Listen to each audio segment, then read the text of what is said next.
I'm Teisha Bader with the JBS News Update for Wednesday, June the 8th, 2016. Israeli Prime Minister Benjamin Netanyahu met today with Jewish community leaders in Moscow. Netanyahu is in the Russian capital for a state visit. As we reported to you, he met yesterday with Russian President Vladimir Putin. Today, the Prime Minister spoke to the Jewish leaders about his concerns regarding the Syrian civil war and making sure the war-torn country does not become a, quote, launching pad for attacks against Israel. Not for Syrian forces, the Prime Minister said, not for Iranian forces, not for Hezbollah forces, and not for Islamist forces. He said, we have enough enemies. The Prime Minister also noted the medical care and humanitarian assistance Israel has been providing for thousands of Syrians caught in the fighting. Later today, the Prime Minister officially received an IDF tank that was captured by Syria on June the 11th of 1982 in the Lebanon War, during the particularly difficult Battle of Sultan Yaqub, in which 30 IDF soldiers were killed and another 3 went missing.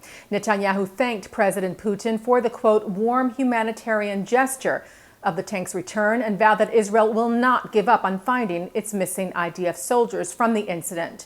Zvi Feldman, Yehuda Katz, and Zachary Baumel.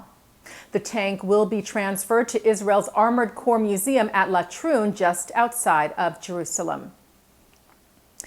The president of Liberia is on an official state visit to Israel this week. President Ellen Johnson Sirleaf, accompanied by several of her ministers, is meeting with Israeli leaders to further cooperation between Israel and Liberia. Sirleaf will also receive an honorary doctorate from the University of Haifa for her efforts in promoting women's equality and human rights.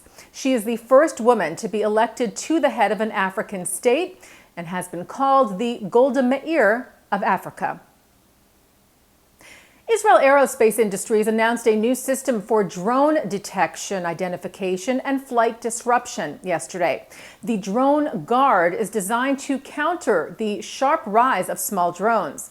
The aerospace leader said that the use of small drones has increased dramatically over the years, making them a potential threat to critical infrastructures, other aircraft, and homeland security due to their small size, low speed, and low flight altitude, adding that these drones may be used for a number of reasons, including hostile purposes, such as intelligence gathering, smuggling, or as weaponized platforms, noting that both Hezbollah and Hamas have drone capabilities and have used them against Israel.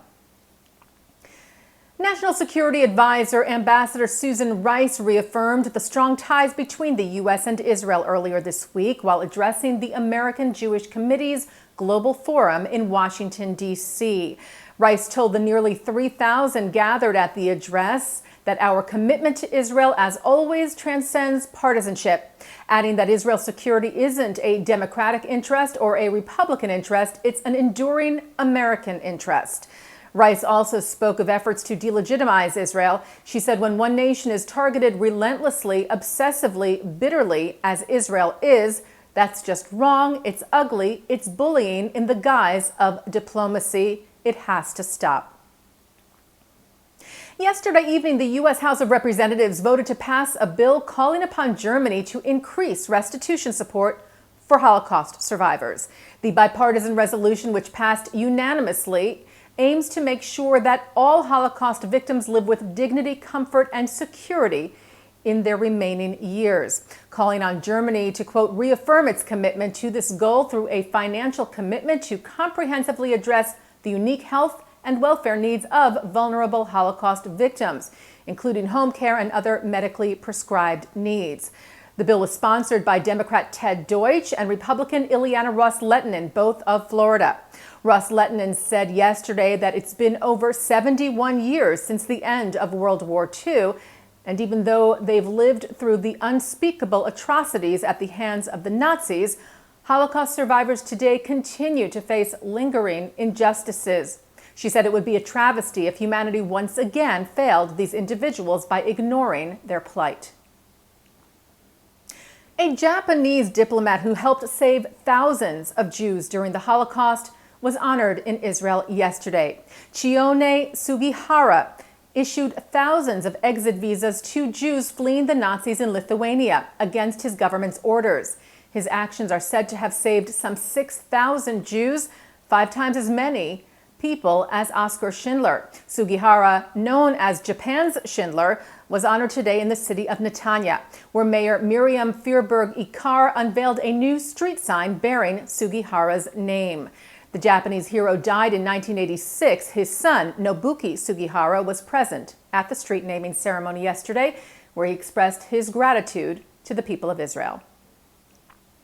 And taking a look now at our programming for tonight on JBS for Wednesday, June the 8th, more from our exclusive coverage of the recent Jerusalem Post conference in New York City. At 7:30, security experts discuss how the world should respond to acts of Islamist terrorism. That's with Caroline Glick, Gabi Ashkenazi, Ephraim Halevi, and Malcolm Hoenlein. Then at 8 o'clock, threats posed by the BDS movement are discussed by Rabbi Yechiel Eckstein, Rabbi Menachem Margolin, Elazar Stern, Shalom Norman, and Adam Milstein, in a program moderated by Carolyn Glick. And at 9 o'clock, Mark Golub sits down with Israeli scholar Mordechai Kedar on L'chaim. Then at 10 tonight, a look at the possibilities for a two-state solution from the recent Limud New York conference. And coming up right after this newscast tonight at 6:30, Thinking Out Loud with Micah Halpern. And that's the JBS News Update for Wednesday, June the 8th, 2016. I'm Teisha Bader.